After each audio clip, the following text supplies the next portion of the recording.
Ini saya jujur aja. Saya nggak punya kepentingan apa-apa pribadi. Kepentingan saya ke depan adalah Golkar harus lebih baik dari sekarang. Karena itu, pemerintahan Pak Prabowo Gibran sebagai kelanjutan daripada pemerintahan Jokowi Maruf Amin. Jadi kita harus lebih paten lagi. Soalnya Raja Jawa ini kalau kita main-main celaka kita. Saya mau kasih tahu aja, jangan coba-coba main-main di barang ini. Ini, waduh, ngeri-ngeri sedap barang ini, saya kasih tahu. Udah, waduh ini. Dan sudah banyak kok, sudah lihat kan barang ini kan? Ya tidak perlu saya ungkapkan lah, tidak perlu. Di bawah gemerlap kebesaran para raja Jawa yang selalu dipuja sebagai titisan dewa, tersembunyi kisah-kisah kelam yang jarang dibicarakan. Raja-raja Jawa yang kerap digambarkan sebagai pelindung rakyat dan pembela kebenaran, ternyata seringkali bermain dengan kekuasaan seperti anak kecil bermain dengan api, membakar tidak hanya lengan mereka sendiri, tetapi juga seluruh kerajaan yang seharusnya mereka lindungi. Sebutlah Sultan Hamengkubuwono keempat yang dengan lihai menyulam benang pengkhianatan terhadap Pangeran Diponegoro, pahlawan yang dianggap berdosa hanya karena bermimpi tentang kebebasan. Diponegoro yang konon bermimpi tentang tanah air yang merdeka harus menerima kenyataan bahwa lawannya bukan hanya penjajah asing, tetapi juga sesama darah biru yang tak ingin tahtanya terancam. Ironisnya, penangkapan Diponegoro yang dipandang sebagai kemenangan kolonial seolah-olah menjadi hadiah kecil dari seorang raja Jawa untuk penjajah Belanda. Sebuah bentuk pengkhianatan yang begitu halus hingga terasa seperti pukulan dari dalam keluarga sendiri. Namun Hamengkubuwono keempat bukanlah satu-satunya raja yang menulis sejarah dengan tinta darah. Ada juga Sultan Amangkurat I yang lebih dikenal bukan karena kebijaksanaannya, tetapi karena paranoia dan kejamnya. Dibutakan oleh rasa takut akan kudeta, ia membantai ratusan kerabatnya sendiri dalam satu malam, memastikan bahwa tidak ada satupun ancaman yang tersisa. Tragisnya, Amangkurat I tidak menyadari bahwa ancaman terbesar bagi tahtanya adalah dirinya sendiri, seorang raja yang lebih memilih menjadi algojo daripada pelindung rakyat. Kekejaman raja-raja Jawa tidak hanya terpancar dalam tindakan mereka yang brutal, tetapi juga dalam ritual-ritual mistis yang mereka agungkan. Di kerajaan Mataram, pengorbanan manusia dijadikan bagian dari upacara keagamaan yang dianggap sakral. Budak dan tawanan perang disembelih sebagai persembahan kepada roh leluhur dan dewa-dewa, seolah-olah darah manusia adalah mata uang untuk membeli stabilitas dan kekuasaan. Para raja ini dalam semua kemegahan dan mistismenya bermain-main dengan nyawa rakyat seperti seorang anak bermain dengan boneka, tanpa menyadari bahwa boneka-boneka itu memiliki nyawa dan impian. Tidak ada yang lebih ironis daripada kisah Pakubuwono II yang merasa perlu membunuh bangsawan-bangsawan yang berseberangan dengannya untuk mempertahankan tahta. Istana Keraton Surakarta yang seharusnya menjadi lambang kemuliaan dan keadilan berubah menjadi medan pembantaian, di mana darah bangsawan mengalir di lantai yang dingin di bawah hiasan-hiasan emas dan gading. Keraton ini menjadi saksi bisu dari tragedi yang dipicu oleh ambisi yang tak pernah terpuaskan. Dan jangan lupakan kisah Trunojoyo, pemberontak Madura yang berhasil menaklukkan Mataram dengan kekuatan rakyat yang marah terhadap penindasan dan korupsi Sultan Amangkurat I. Trunojoyo mungkin dipandang sebagai pahlawan rakyat, namun kisahnya diakhiri dengan pengkhianatan dan tragedi, di mana kekuasaan yang ia rebut kembali ke tangan dinasti yang sama korupnya. Perang saudara yang ia pimpin hanya meninggalkan reruntuhan dan kenangan pahit di hati rakyat yang kembali tertindas. Raja-raja Jawa ini yang seharusnya menjadi pelindung dan pengayom rakyat malah menjadi tokoh utama dalam drama penuh intrik, darah, dan mistisisme.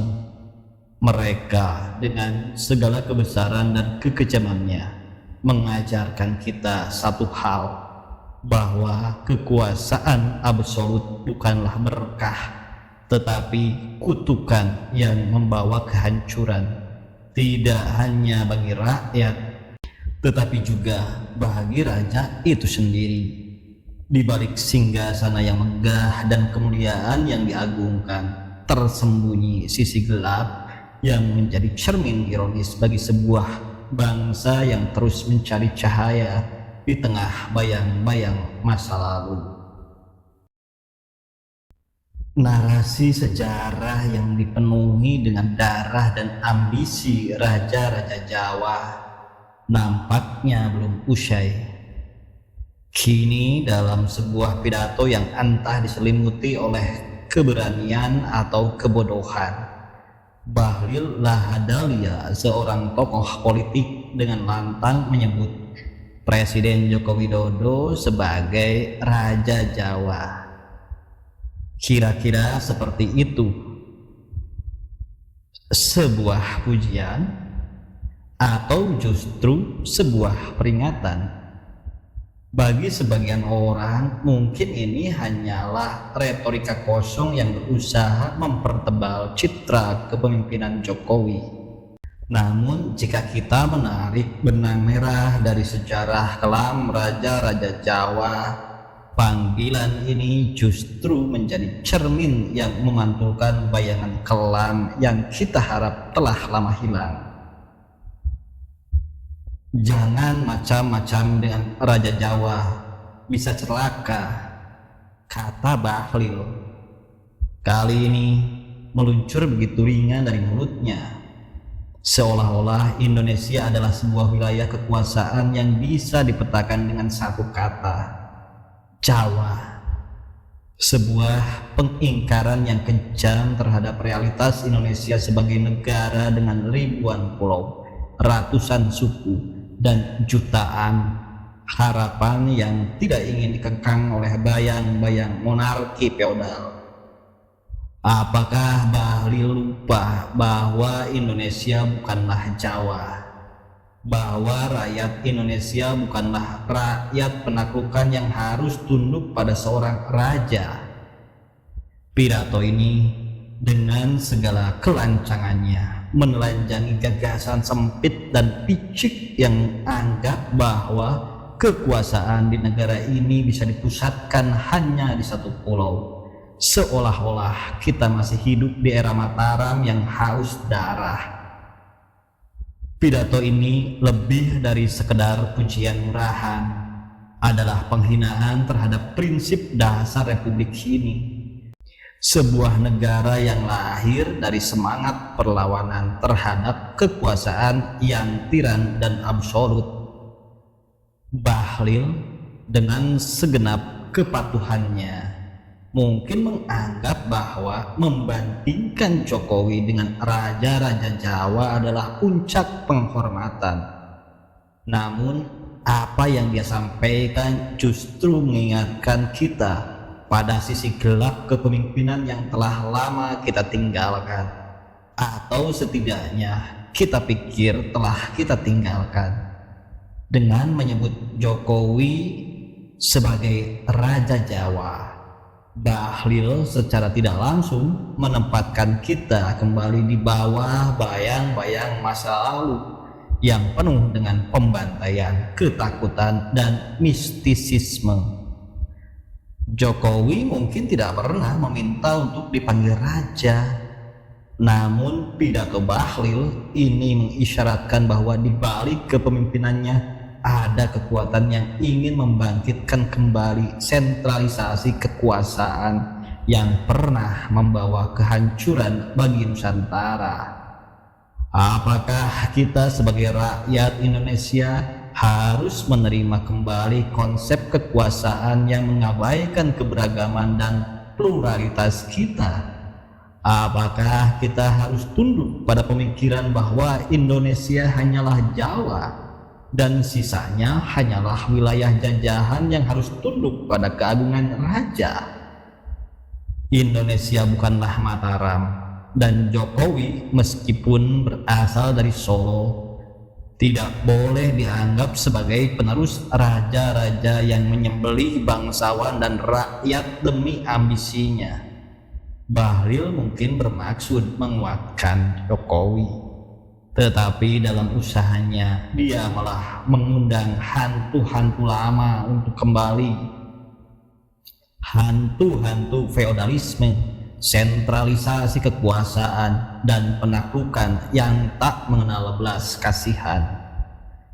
Pidato Bahlil adalah cerminan dari penyakit lama yang masih menggerogoti negeri ini. Pemujaan buta terhadap kekuasaan tanpa memahami sejarahnya yang kelam. Indonesia adalah republik, bukan kerajaan, dan rakyatnya adalah warga negara yang bebas, bukan subjek yang harus tunduk pada seorang raja. Jika Bahlil dan mereka yang sepemikiran dengannya masih bermimpi tentang kebesaran raja-raja Jawa, maka mereka harus dibangunkan dari mimpinya yang beracun. Indonesia yang kita cita-citakan adalah negeri yang adil, di mana kekuasaan berasal dari rakyat, bukan dari tahta yang diwariskan melalui darah dan mistis.